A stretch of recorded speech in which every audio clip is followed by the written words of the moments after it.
Ikalimang kabanata. Kung tayo'y sumasampalataya na si Jesus ang siyang Kristo, tayo nga'y mga anak ng Diyos. At sino mang umiibig sa Ama, ay umiibig din sa Anak. Ito ang palatandaang iniibig natin, ang mga anak ng Diyos.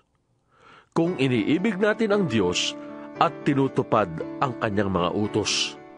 Sapagkat ang tunay na umiibig sa Diyos ay ang tumutupad ng Kanyang mga utos. At hindi naman mahirap sundin ang Kanyang mga utos, sapagkat ang sanlibutan ay kayang talunin ng bawat anak ng Diyos, at nagtatagumpay tayo sa pamamagitan ng pananampalataya. Sino ang nagtatagumpay laban sa sanlibutan? Ang sino mang sumasampalataya na si Jesus ang anak ng Diyos. Si Jesucristo ang naparito sa pamamagitan ng tubig at ng dugo. Hindi sa pamamagitan ng tubig lamang, kundi ng tubig at dugo. Ang Espiritu ang nagpapatotoo tungkol dito, sapagkat ang Espiritu ay katotohanan. Tatlo ang nagpapatotoo: ang Espiritu, ang tubig, at ang dugo, at iisa ang patotoo ng tatlong ito.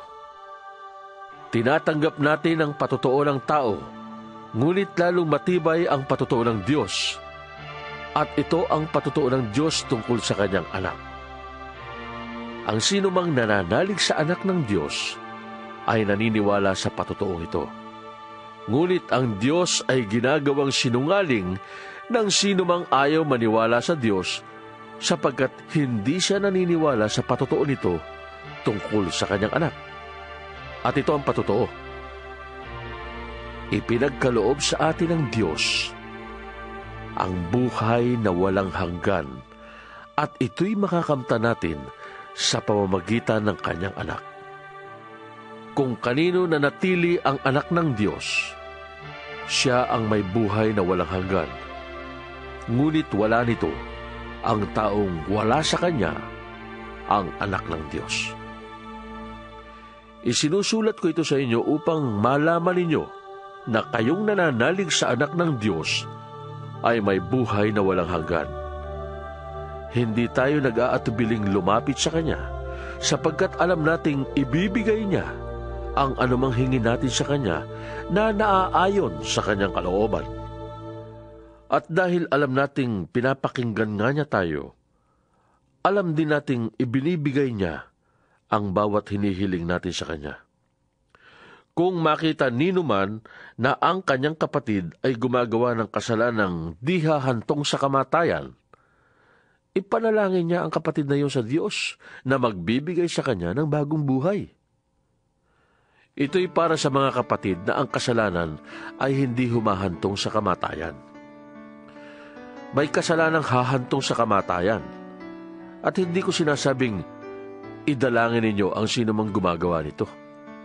Ang lahat ng gawaing di matuwid ay kasalanan, ngunit may kasalanang hindi hahantong sa kamatayan. Alam nating ang mga anak ng Diyos ay hindi nagpapatuloy sa pagkakasala, sapagkat iniingatan sila ni Jesucristo, at hindi sila maaaring galawin ng dyablo. Alam nating tayo'y mga anak ng Diyos, kahit na ang buong sanlibutan ay nasa kapangyarihan ng dyablo. At nalalaman nating naparito na ang anak ng Diyos, at binigyan niya tayo ng pangunawa upang makilala natin ang tunay na Diyos. At tayo'y nasa tunay na Diyos sa Kanyang anak na si Jesucristo. Siya ang tunay na Diyos at buhay na walang hanggan. Mga anak, lumayo kayo sa mga Diyos-Diyosan.